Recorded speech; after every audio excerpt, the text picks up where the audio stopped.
Hello all, welcome to VISHNU IS Academy. This is our most awaited video for our mains test series. We have recently launched our GS Premium mains test series. In this video, I am going to tell you what are the features of the test series, and also today we are going to learn about 3 questions which we have given on our test 1 on for our day 1 for the students who have joined our mains test series.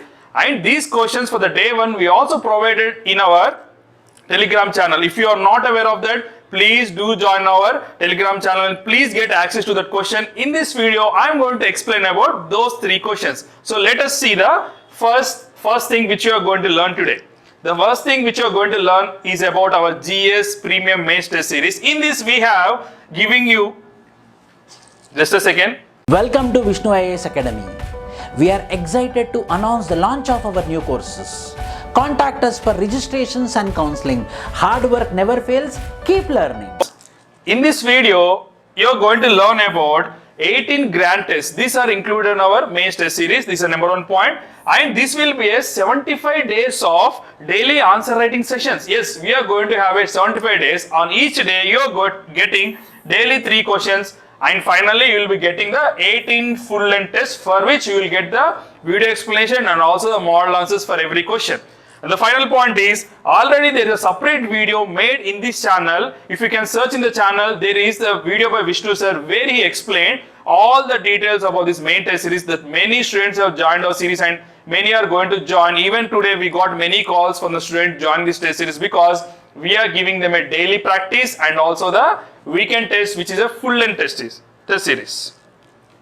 So this is the main part of our session today. We are going to explain you the approach for each and every question which we have given today on the day 1. On the day 1 daily answer writing session, we have given you the 3 questions here. Let us see those questions. The first question, let me read for you.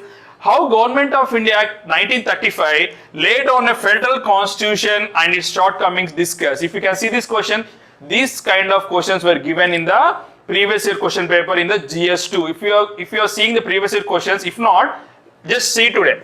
GS2. The GS2 we are getting similar kind of questions which is important for you to learn very much. The second question, let's see the second question.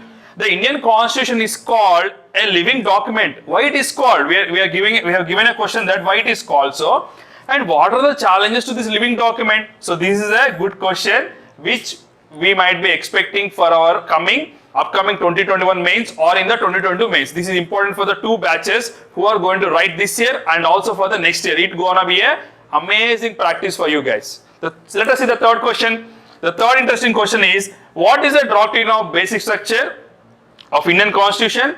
And also there is one more question, discuss the judicial evolution of the doctrine of basic structure. In this video, I am going to tell you approach for each question, and for the first question, I am going to give you a model answer which you can replicate in your mains examination or any of the test series. Let us see that. What is the approach? Any question given in the examination, it demands 3 things from you guys. The number 1 is introduction, body or conclusion. Whether you might be writing the question in the format of paras or in the form of point wise, these three are necessary. You can ask me like, so why we need to write in this format? Just imagine you are evaluator of a question for the mains for UPSC. You have got an answer sheet where you are directly writing the answer. Do you feel it's good? You will feel good when it have a proper introduction and also body and also conclusion. I'll tell you what to write for the question number 1. Let us see how we are using this approach for all the 3 questions. Let us see that. The first question, let me read for you again for your understanding. How Government of India Act 1935 laid down a federal constitution and its shortcomings discuss. They are asking you to discuss about that. What is the approach? We have given you approach like introduction, body and conclusion. What are those included here? Introduction, you are going to write the contextual introduction. I'll also tell you the answer, right? I'll also tell you the model answer, but just see that what is the contextual introduction. In the body, the main crux of the answer, we are writing discuss. We are going to discuss how Government of India Act 1935 laid down the federal constitution and its shortcomings. This is exactly what is asked in the question that we are going to cover in our body. And the last one, if you see the conclusion, here we are giving the way forward. Way forward should be like our conclusion. Let us see what we have covered. Introduction. Let us see the beautiful introduction which we have given you. The Government of India Act 1935 was an important act in the history of India. We are just giving a statement that this 1935 Act is an very important, and we are also giving why. Because it changed the Federation of India. It had changed the Federation of India in the aspects of what? In the aspect of structure of the government. It has changed the structure of the government and also the legislation and so on. This is the introduction. You can write directly in your answer in your mains. Even in the mains, UPSC mains you can write, or you can write the same thing in the test series. And after that we are going to write one statement or two-line statement which is called as connector statement. The connector statement is the Government of India Act 1935, which acted as a framework, did lay some federal features. Now we are going to take the evaluate into the question, which is the main question. The main question asks is what are the federal features, right? So here we are giving that some federal features were given. So obviously in the body we are going to cover what are the federal features. So this should be your heading in your body. Federal features under Government of India Act 1935. What does it say? It says 5 points. All India Federation, point number 1. Provincial autonomy, point number 2. Setting up of federal legislature and distribution of legislative powers, and fifth one. Here the point should be there. The fifth one is setting up of federal code. Now you will be having doubts. Sir, is it enough to write this point? No, it is not enough. You just need to write 1 or 2 lines about this. What is All India Federation? In the 1935 Act, there is a provision called we are dividing India into the British states and also other states. They have given a choice for the states to join in the both one of them. This is called All India Federation. What is provincial autonomy? Provincial autonomy, they are giving more powers to the first time. For the first time in the history, the British has given us the provincial autonomy to decide on some of the issues. Number 3, setting up of federal legislation. What is this federal legislation? Like now we have Lok Sabha and Rajya Sabha, there is a provision 5 for bicameral. Bicameral means 2 houses, upper house and lower house. Right now we have Lok Sabha, Rajya Sabha, they have given this provision. And what is the distribution of legislative powers? They divided into 3-fold. Those are federal list, state list or provincial list. Right now we will call state list, but earlier it is called provincial list. And final one is concurrent list. These are the 3-fold mechanism which they have included in the distribution of legislative power. And final thing is setting up a federal code. What is federal code? Federal code is similar to the Supreme Court, which will solve the disputes between the two states or 2 provinces and also the disputes between the federal and the provincial government. So these are the 5 federal features which you need to compulsorily write in your answer. Now let us see the shortcomings. See, the question also have the shortcomings, right? Yes, shortcomings also right as was been asked. Let us see the shortcomings.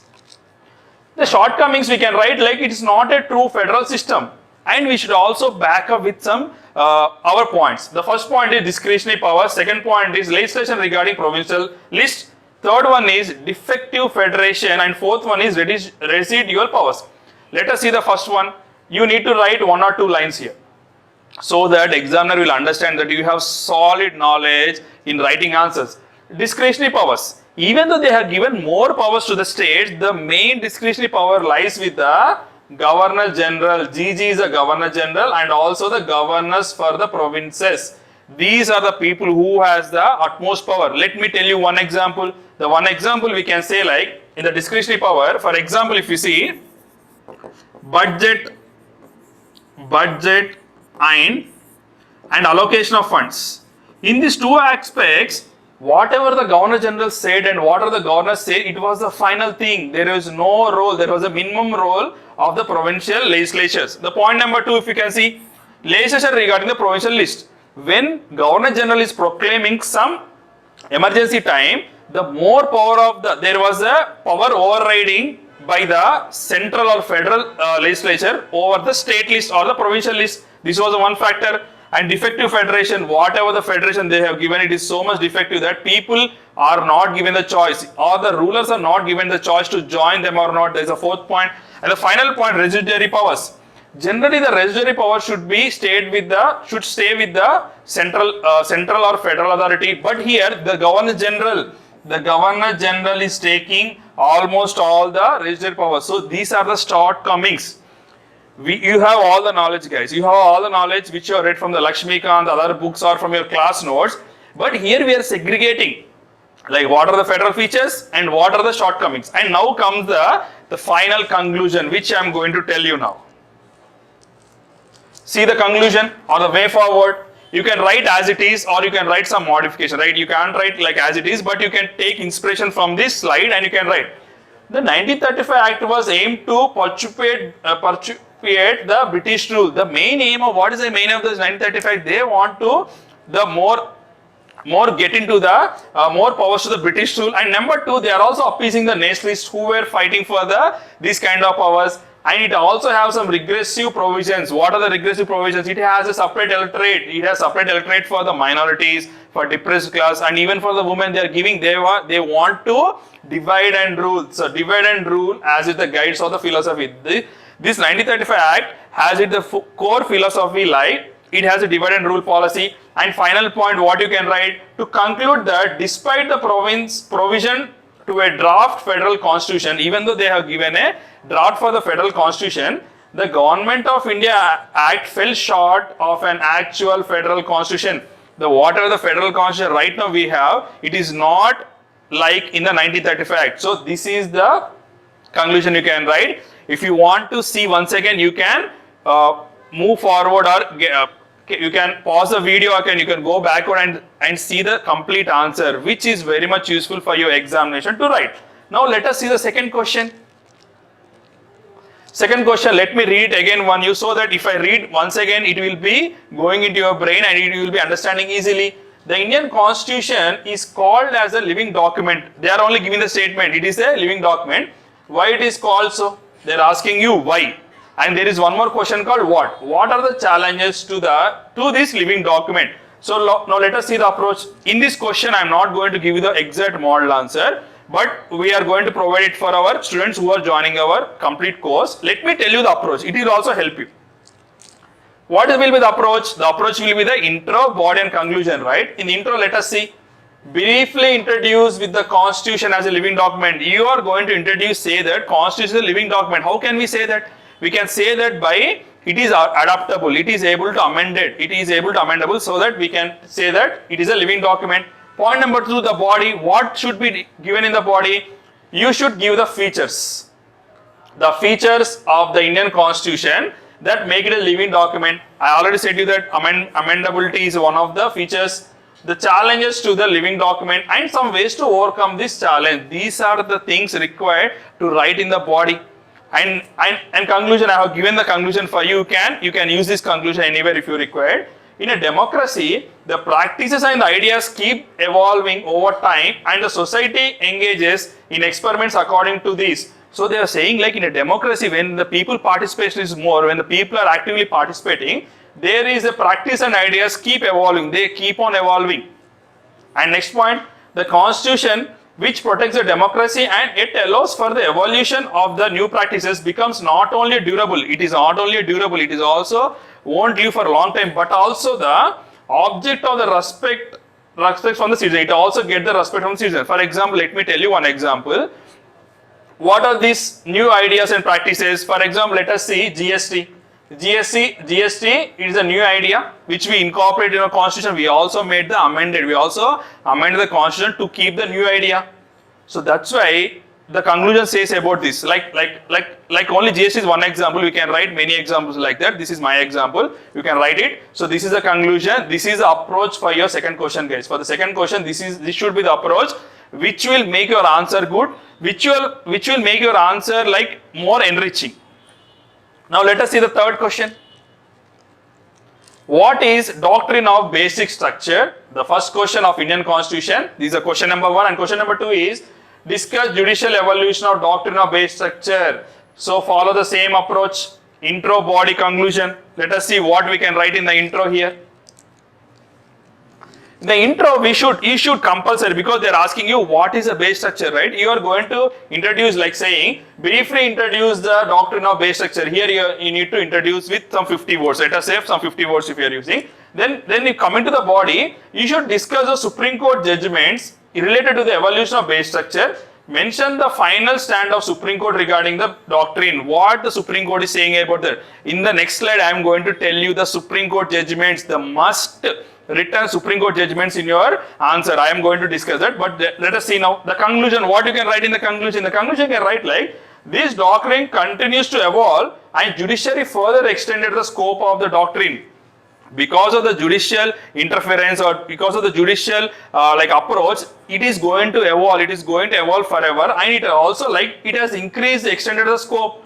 Now, as I told you, in the body, you need to write some Supreme Court judgments, right? I am going to tell you that. This, please make a note in your notes, guys. This is most important. Whenever the question comes on the base structure, this should be there. The evaluator or the examiner who is going to check your answers is definitely going to see whether he has given that. Many students, what they write overallly.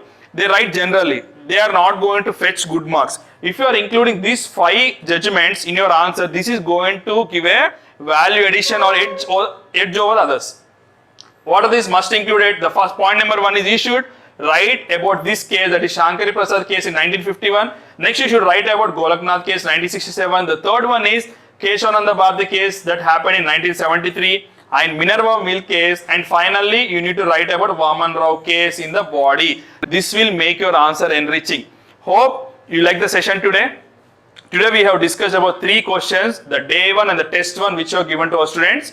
And today we are going to receive many answers from them. The same questions were posted in our Telegram channel. And if you want to join this test series, which you will be provided with the model answers, which you will be provided with a video explanation, which you will be provided with the evaluation from our team, you should feel free to contact our numbers, which are given in the YouTube channel, which are given in the logo, which are given in the description and all.